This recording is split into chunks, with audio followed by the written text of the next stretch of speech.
På sådan 10, 20, 30 sekunder, kan du så introducere dig selv? Jamen ja, jeg hedder Karina. Jeg bor i Aalborg. Jeg er 53 år. Jeg startede som content creator. Jeg startede med min allerførste lille reklame, men det var stort for mig, for Danske Bank i 2020.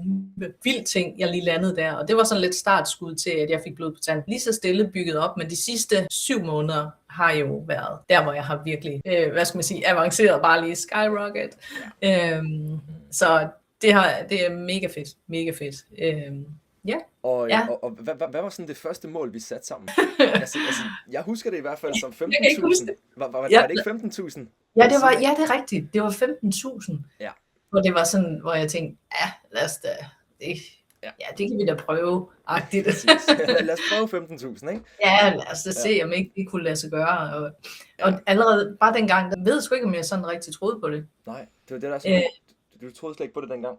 Nej, jeg tænkte sådan, altså lad os nu se, og alle mulige sådan, jamen hvad nu vil så?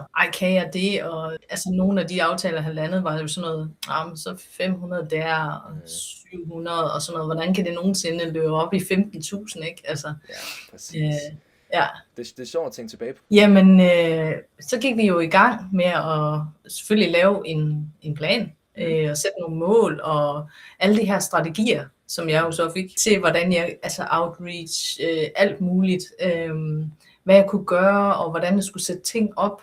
Og jo mere vi gjorde det, så satte det jo også højere mål. Det tog virkelig fart. Det var helt vildt. Altså, da jeg sådan begyndte at række ud til virksomheder, til sidst så begyndte de jo at komme selv og sådan, hej, jeg har set, du laver det her. Kunne du tænke dig at lave det her for os? Og jeg var vildt imponeret. Det var så vildt at se, hvordan de der strategier, de faktisk virkede. Den 15. september. Det er rigtigt, ja. Der gik jeg ud af døren og sagde, that's it, nu går jeg ud af det hele, siger mit job op, var i en flexordning, gik ud af den.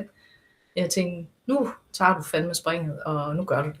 Oktober måned var fuldstændig crazy.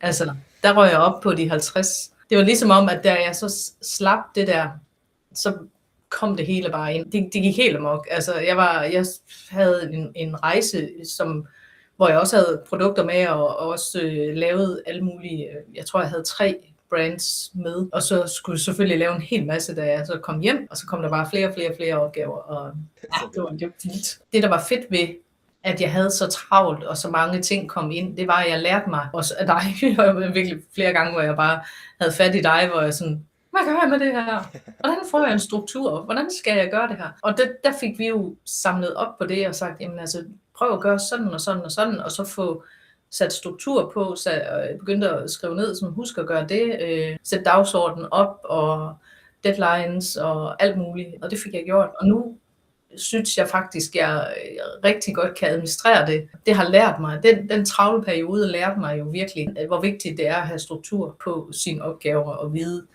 alt om, hvornår hvad skal falde og det hele. Selvom når man står i det, så kan man godt være sådan helt, wow. Ja, så bliver man meget overvældet lige pludselig. Ja, lige præcis. Hold da op.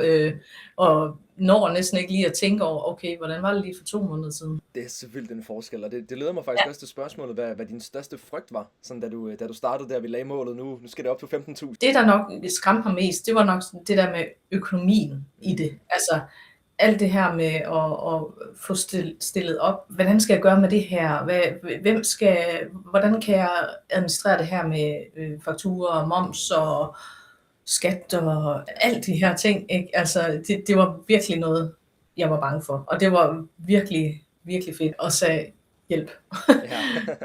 Jeg har brug for at skal have det her ud af mit hoved, så jeg kan fokusere på det, jeg kan finde ud af, og det har virkelig hjulpet mig i den grad.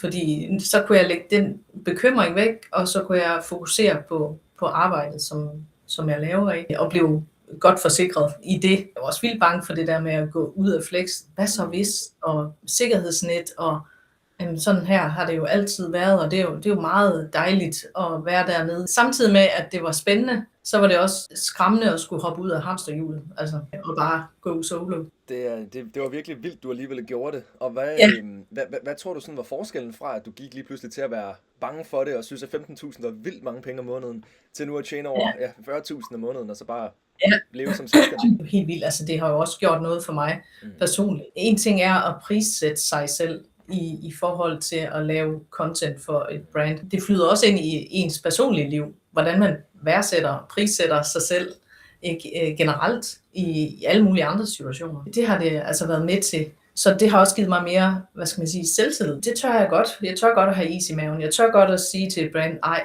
det er for lidt. Det I får ud af mig, det er jo helt vildt i forhold til, hvad jeg giver. Det var også det der med at have is i maven og sige, jeg kender min pris, jeg ved min pris. Selvfølgelig kan jeg forhandles med, men have selvtillid og is nok i maven til at sige, jeg ved, hvad det er værd. Forplanter sig jo også ind i, at man siger, jamen jeg ved også, hvad jeg er værd, generelt, personligt. Så ja, det er en kæmpe forskel. Tror du så, det ville have været bedst for dig, hvis du havde sagt nej til en masse aftaler, fordi de var for lave, eller du havde sagt ja til dem i starten, så du kunne bygge det op til at få de store aftaler? Hvad tror du sådan selv er vigtigst? Ja, altså i starten gjorde jeg det. Altså i starten gjorde jeg det der, ligesom for at få den der erfaring og det feedback fra forskellige brands, og sige, ja, okay, det kan jeg godt se, det skal jeg gøre bedre. Så jeg brugte de billige aftaler til at bygge på. Ja. Altså det gjorde jeg sådan, at jeg ligesom kunne opøve den her status på en eller anden måde og sige, jamen altså, jeg kan det her, jeg ved, hvad det er værd. Og det kan man jo kun finde ud af ved at øve sig. Så ja, jeg tog de aftaler ind til at starte med. Det vil jeg gerne, fordi så lærte jeg, det her, det kan jeg gøre for dem, fordi det passer ind til det her brand. Fedt.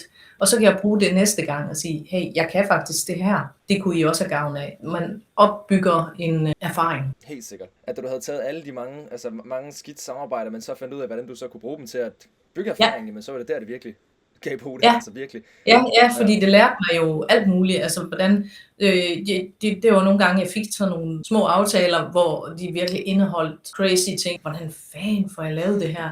Altså det var nogle vilde scripts og nogle vilde klip, jeg skulle sætte sammen, men så lærte jeg jo så at gøre det. Selvom det var dårligt betalt, så lærte jeg og fik jo en erfaring ud af det. Det står jo let for mig i dag at klippe videoer sammen og undertekster på dig. Du kunne jo bruge caption. Nå for helvede. Jamen altså, sådan nogle små ting, men alligevel, som er en kæmpe ting, ikke? Som jeg så har lært, og alle de her værktøjer, jeg kan bruge, og platform, jeg kan gå ind på, og gode aftaler rundt omkring, få hints her og der.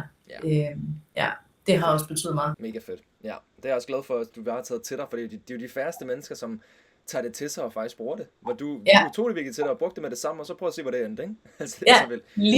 Lige præcis. Hvor meget frihed vil du sige, at UGC kan give en helt normal person, som du og jeg? Man kan jo opnå, jeg vil sige, jeg kalder det 100% frihed. Fordi der er ikke noget, der holder mig her tilbage. Jeg har min base her.